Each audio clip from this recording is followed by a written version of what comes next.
ಸುಮಾರು ಜನ ಬರ್ತಾರೆ ಇಲ್ಲಿ, ಸರ್ ಹಂದಿ ಮಾಂಸ ತಿಂದರೆ ವಾಸಿ ಆಗುತ್ತಾ ಅಂತ. ಅವಾಗ ಹೇಳ್ತೀನಿ, ಪಕ್ಕದಲ್ಲೂ ಹಂದಿ ಮಾಂಸ ಅಂಗಡಿ ಹಾಕ್ಬೇಡಿ, ಚೆನ್ನಾಗಿ ವ್ಯಾಪಾರ ಆಗುತ್ತೆ ಅಂತ. ಈ ನಕಲಿ ವೈದ್ಯರು ಮಾಡ್ರೆ ಕಥೆ ಇದು. ಮಜ್ಜಿಗೆ ಕುಡಿಯೋದು, ಮೊಸರು ತಿನ್ನೋದು, ತುಪ್ಪ ತಿನ್ನೋದು, ಒಳ್ಳೆ ಹಣ್ಣು, ತರಕಾರಿ, ಸೊಪ್ಪು, ಇದು ತಂಪು ಮಾಡೋದು ಬಾಡಿಗೆ.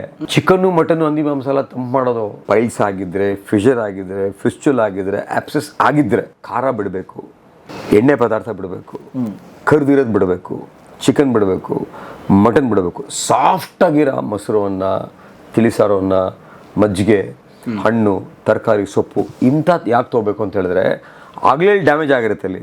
ಆ ಡ್ಯಾಮೇಜ್ ಆಗಿರೋದ ಮೇಲೆ ಮತ್ತೆ ನೀವು ಲೋಡ್ ಹಾಕಿದ್ರೆ ಇನ್ನೂ ಡ್ಯಾಮೇಜ್ ಆಗುತ್ತೆ. ಮತ್ತು ಆಹಾರ ಕ್ರಮ ಅದ್ ಬಗ್ಗೆ ತುಂಬಾನೇ ಇದಿದೆ, ಮಿತ್ಗಳಿದಾವೆ, ಹೌದು, ಸುಳ್ಳುಗಳಿದಾವೆ. ಹೌದು, ಅದನ್ನ ಹೇಳ್ಕೊಂಡು ನೋಡ್ತಾರೆ.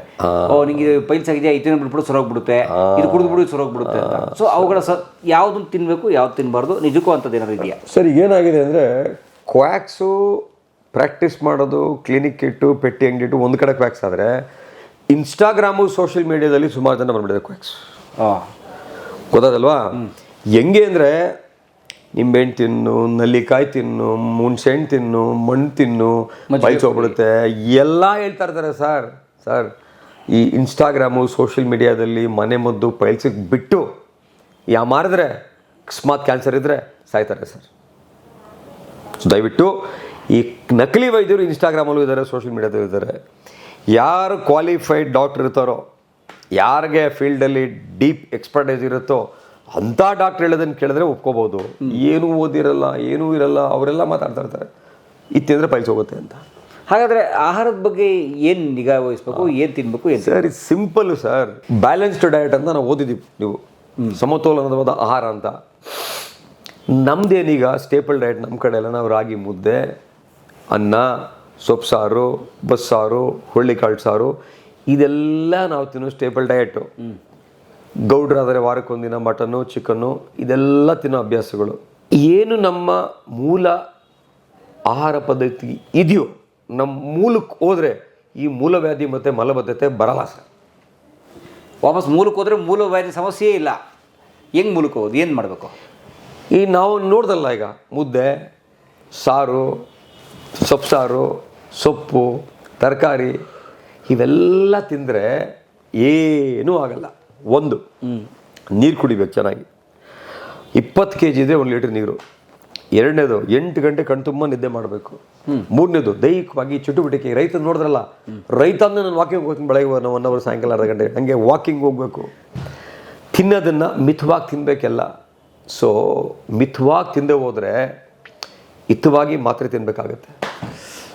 ಸೊ ಮಿತವಾಗಿ ತಿನ್ನಬೇಕು. ಸೊ ನೀರು, ನಾರು, ನಿದ್ದೆ, ದೈಹಿಕ ಚಟುವಟಿಕೆ ಇದೆಲ್ಲ ಮಾಡಿದ್ರೆ ಸರ್ ಈ ಕಾಯಿಲೆಗಳು ಬರಲ್ಲ.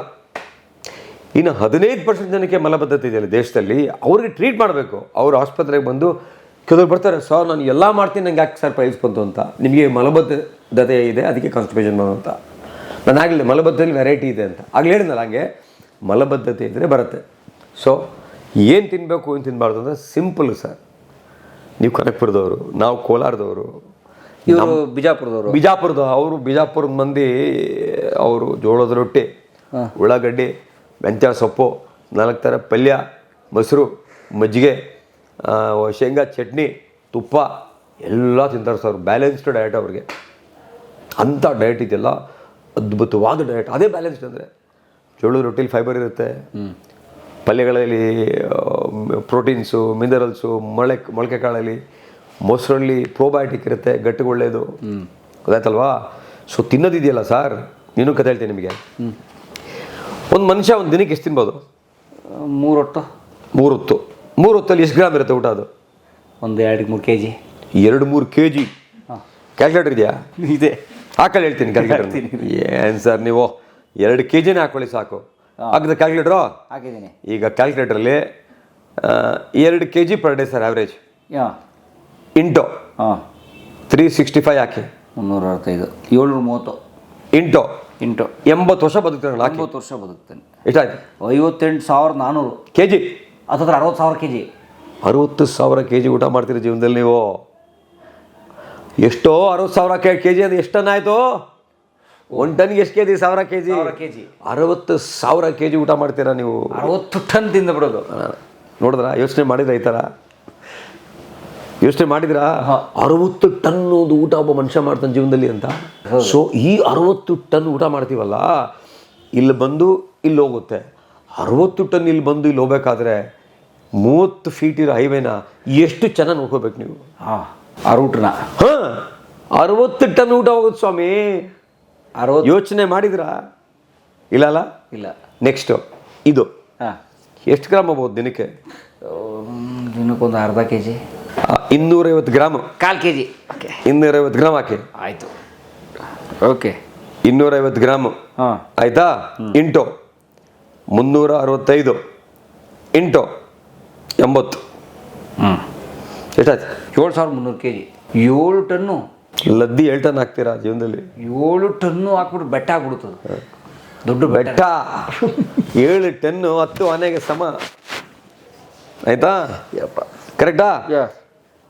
ಗ್ಯಾಸ್ ಬಿಡ್ತೀರೋ ಇಲ್ವೋ? ಹೌದು. ಎಷ್ಟು ಗ್ಯಾಸ್ ಬಿಡ್ತೀವಿ ದಿನಕ್ಕೆ? ಒಂದು 5-6 ಸಲ.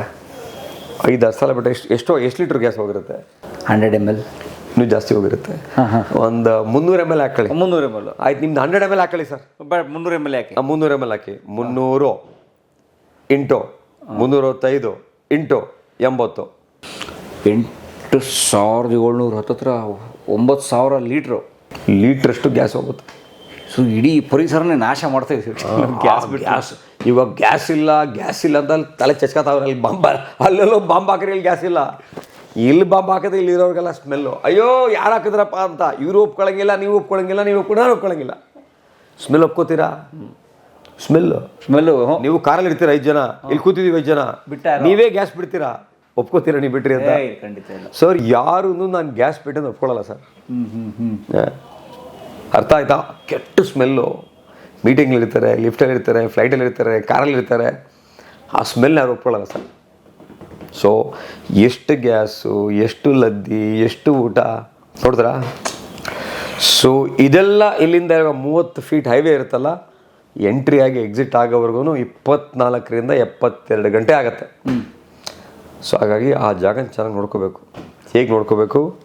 ನಿದ್ದೆ ಮಾಡಬೇಕು, ಫಿಸಿಕಲ್ ಆ್ಯಕ್ಟಿವಿಟಿ ಮಾಡಬೇಕು, ನೀರು ಕುಡಿಬೇಕು, ಫೈಬರ್ ತೊಗೋಬೇಕು. ಸರ್, ಈಗ ವೈದ್ ಹಿಲ್ಸ್ ಆದರೆ ತಂಪಾಗಿರೋ ಐಟಮ್ ತಿನ್ಬೇಕು, ಹಂದಿ ಮಾಂಸ ತಿಂದರೆ ಹೋಗ್ಬಿಡುತ್ತೆ ಅಂತಾರಲ್ಲ, ನಿಜನಾ ಸರ್?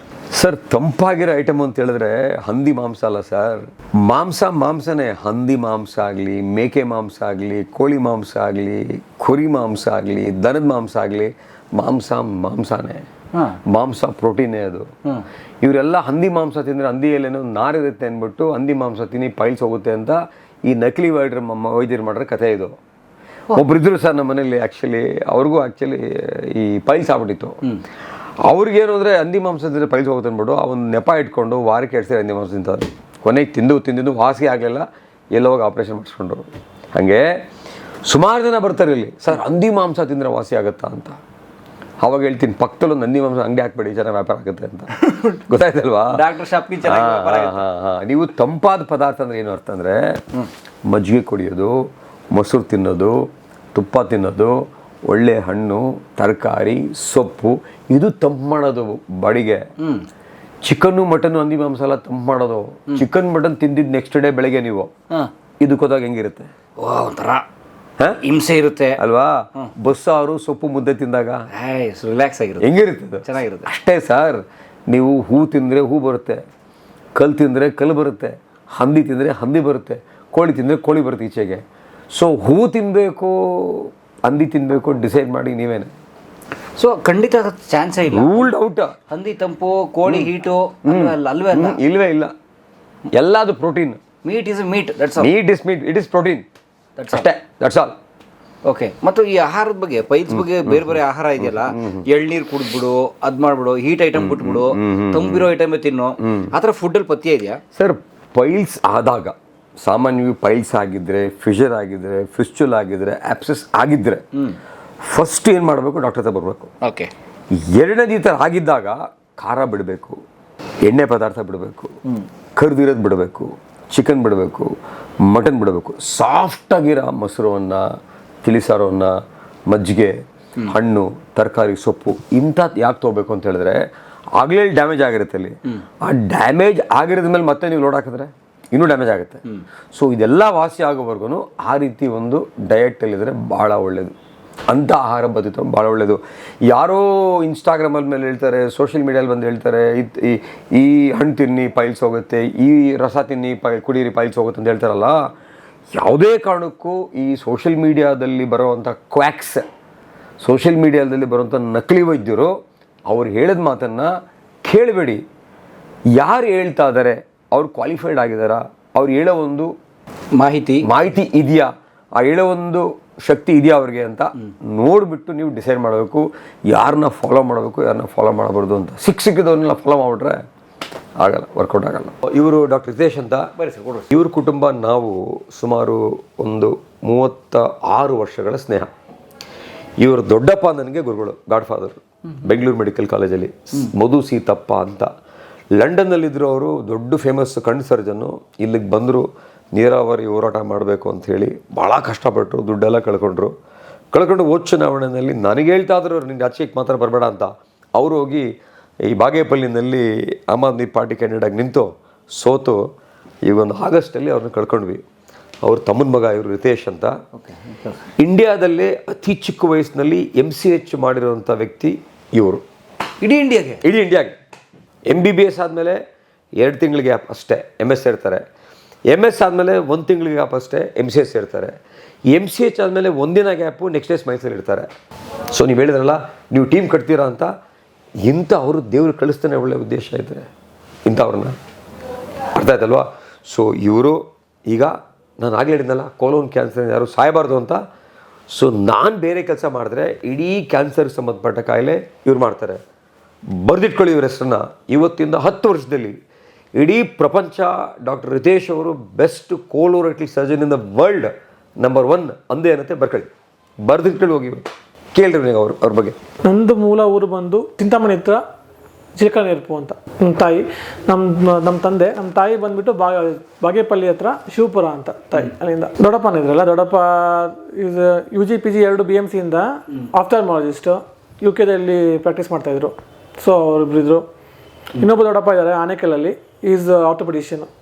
ನಮ್ಮ ಇಂಡಿಯಾದಲ್ಲಿ ಮೇನ್ಲಿ ಕೋರೆಕ್ಟಲ್ ಕ್ಯಾನ್ಸರ್ ಬಗ್ಗೆ ಅವೇರ್ನೆಸ್ ತುಂಬ ಕಡಿಮೆ. ಸೆಕೆಂಡ್, ನಾರ್ಮಲಿ US ಆಗಲಿ UKದಲ್ಲಾಗಲಿ ಈ ಕೋರೆಕ್ಟಲ್ ಕ್ಯಾನ್ಸರ್ ಬಂದಾಗ ಅವ್ರ ಪಾಲಿಸೀಸು, ಸ್ಕ್ರೀನಿಂಗು, ಜನ ಅವೇರ್ನೆಸ್ ಹೆಂಗಿದೆ ಅಂದರೆ ಅವ್ರಿಗೆ, ಅವರು ಫಸ್ಟ್ ಸ್ಟೇಜ್, ಸೆಕೆಂಡ್ ಸ್ಟೇಜ್ ಕ್ಯಾನ್ಸರಲ್ಲಿ ಅದನ್ನು ಕಂಡುಹಿಡಿದು ಟ್ರೀಟ್ಮೆಂಟ್ ಮಾಡಿಬಿಡ್ತಾರೆ. ನಮ್ಮ ಇಂಡಿಯಾದಲ್ಲಿ ನಮ್ಮ ICMR ರಿಪೋರ್ಟ್ ಪ್ರಕಾರ 70% ಸ್ಟೇಜ್ 3rd 4th ಸ್ಟೇಜಲ್ಲಿ ಪಿಕಪ್ ಆಗ್ತಾಯಿದೆ. ಸೊ ಇದು ಕೋಲನ್ ಕ್ಯಾನ್ಸರಲ್ಲಿ, ಇದು ಲಿವರ್ ಪ್ಯಾಂಕ್ರಿಯಾಸ್ ಕ್ಯಾನ್ಸರ್ ಥರ ಅಲ್ಲ. ಲಿವರ್ ಕ್ಯಾನ್ಸರ್ ಆಗಲಿ ಪ್ಯಾಂಕ್ರಿಯಾಸ್ ಕ್ಯಾನ್ಸರ್ ಆಗಲಿ ಎಷ್ಟೇ ಚೆನ್ನಾಗಿ ನಾವು ಆಪರೇಷನ್ ಮಾಡಿದ್ರು, ನಾವು ಒಂದು ಕ್ಯಾನ್ಸರ್ಗೆ ಒಂದು ಮೆಟ್ರಿಕ್ಸ್ ಇರುತ್ತೆ, 5 years ಸರ್ವೈವಲ್ ಅಂತ. ಅಂದರೆ ಒಂದು ಕ್ಯಾನ್ಸರ್ ಇರೋ ಪೇಷಂಟಿಗೆ ನಾವು ಆಪರೇಷನ್ ಮಾಡಿದ್ರೆ 5 ವರ್ಷ ತನಕ ಎಷ್ಟು ಜನ ಬದುಕಿರ್ತಾರೆ ಅಂತ. ಅದರಲ್ಲಿ ಈ ಪ್ಯಾನ್ಕ್ರಿಯಾಸ್ಗೆ ಕ್ಯಾನ್ಸರ್ಸ್ಗೆಲ್ಲ ತುಂಬ ಚೆನ್ನಾಗಿ ಆಪರೇಷನ್ ಮಾಡಿದ್ರು ಸಹ ಒಂದು 20-30% ಅಷ್ಟೇ ಜನ ಮಾತ್ರ ಬದುಕಿರ್ತಾರೆ. ಬಟ್ ಕೋಲೋರೆಕ್ಟಲ್ ಕ್ಯಾನ್ಸರ್ಗೆ ಹಂಗಲ್ಲ. ನಾವು ಅರ್ಲಿ ಡಯಾಗ್ನೋಸ್ ಮಾಡಿ ಬೇಗ ಟ್ರೀಟ್ಮೆಂಟ್ ಮಾಡ್ತೀವಿ ಅಂದರೆ they will live like us, ನಮ್ಮ ಥರ ನಾರ್ಮಲ್ ಆಗಿರ್ತಾರೆ. ಕಂಟಿನ್ಯೂಸ್ ಫಾಲೋಅಪಲ್ಲಿ ಇರಬೇಕು. ಎಲ್ಲ ಚೆನ್ನಾಗಿದೆ, ಬೇಗ ಪಿಕಪ್ ಆಗಿದೆ, ಟ್ರೀಟ್ಮೆಂಟ್ ಒಳ್ಳೆ ಕರೆಕ್ಟಾಗಿ ಸೀಕ್ವೆನ್ಸಲ್ಲಿ ಪ್ರೋಟೋಕಾಲ್ ಪ್ರಕಾರ ಟ್ರೀಟ್ಮೆಂಟ್ ಆಗಿದೆ ಅಂದರೆ ಅವ್ರ ಲೈಫ್ ಮೊರರ್ಲೆಸ್ ನಾರ್ಮಲ್ ಆಗಿರುತ್ತೆ. ಸೊ ಇಂಡಿಯಾದಲ್ಲಿ ಈ ಗ್ಯಾಪ್ನ ನಾನು ಬ್ರಿಡ್ಜ್ ಮಾಡೋಣ. ಈಗ ವೆಸ್ಟರ್ನ್ಗೆ ನಮಗೆ ತುಂಬ ಡಿಫ್ರೆನ್ಸ್ ಇದೆ ಅಲ್ಲ, ಅಷ್ಟು ಡಿಫ್ರೆನ್ಸ್ ಯಾಕೆ? ಆ ಗ್ಯಾಪ್ನ ಬ್ರಿಡ್ಜ್ ಮಾಡೋಣ. ಈ ಫೀಲ್ಡಲ್ಲಿ ನಮ್ಮದೇನಾದ್ರು ಕಾಂಟ್ರಿಬ್ಯೂಷನ್ ಇರಲಿ ಇನ್ನು ಬಿಗ್ ವೇ. ಯಾಕಂದರೆ ಜಸ್ಟ್ ಟ್ರೀಟ್ಮೆಂಟ್ ಒಂದೇ ಅಲ್ಲ, ಆ್ಯಕ್ಚುಲಿ ನಾವು ಬೇರೆ ಏನೇನು ಮಾಡ್ಬೇಕಂದ್ರೆ ಈವನ್ ಅರ್ಲಿ ಡಯಾಗ್ನೋಸಿಸ್, ಬೇಗ ಕ್ಯಾನ್ಸರ್ ಹೆಂಗೆ ಕಂಡುಹಿಡಿಯೋದು, ಅದಕ್ಕೆ ಏನೇನು ಮಾಡ್ಬೋದು. ಸೊ ಕ್ಯಾನ್ಸರ್ ಬೇಗ ಕಂಡುಹಿಡಿಬೋದು, ಅದಕ್ಕೆ ನಾವು ಏನೇನು ಮಾಡ್ಬೋದು, ಯಾವ್ಯಾವ ತರಹ ಹೊಸ ಡೆವಲಪ್ಮೆಂಟ್ಸ್ ನಾವು ತರ್ಬೋದು ಅದಕ್ಕೆ. ಅದು ಜೆನೆಟಿಕ್ ಡೆವಲಪ್ಮೆಂಟ್ಸ್ ಆಗಲಿ, ಇವಾಗ AI ಬೇಸ್ಡ್ ಅಲ್ಲ, everything is AI based. So AI use ಮಾಡ್ಕೊಂಡೋಗಲಿ, ಜೆನೆಟಿಕ್ಸ್ ಯೂಸ್ ಮಾಡ್ಕೊಂಡೋಗಲಿ, ಯಾವ ಥರ ನಾವು ಅರ್ಲಿ ಡಯಾಗ್ನೋಸ್ ಮಾಡ್ಬೋದು, ಯಾವ ಥರ ನಾವು ಬೆಟರ್ನ ಈ ಅವೇರ್ನೆಸ್ ಸ್ಪ್ರೆಡ್ ಮಾಡಿ ಅರ್ಲಿ ಡಯಾಗ್ನೋಸಿಸ್ ಮಾಡ್ಬೋದು, ಟ್ರೀಟ್ಮೆಂಟ್ ಸ್ಟೇಜ್ 1 ಸ್ಟೇಜ್ 2 ಕೊಡ್ಬೋದು. ಹಂಗಾದರೆ ಓವರ್ ಇನ್ ನೆಕ್ಸ್ಟ್ 5 to 10 yearsಲ್ಲಿ ಇಂಡಿಯಾದಲ್ಲಿ ನಮ್ಮ ವಿಷನ್ ಏನಂದರೆ ಕೋಲೋರೆಕ್ಟಲ್ ಕ್ಯಾನ್ಸರಿಂದ ಯಾರು ಸಾಯಬಾರ್ದು. ಒಂದು statement, early diagnosis, early treatment 100% curable.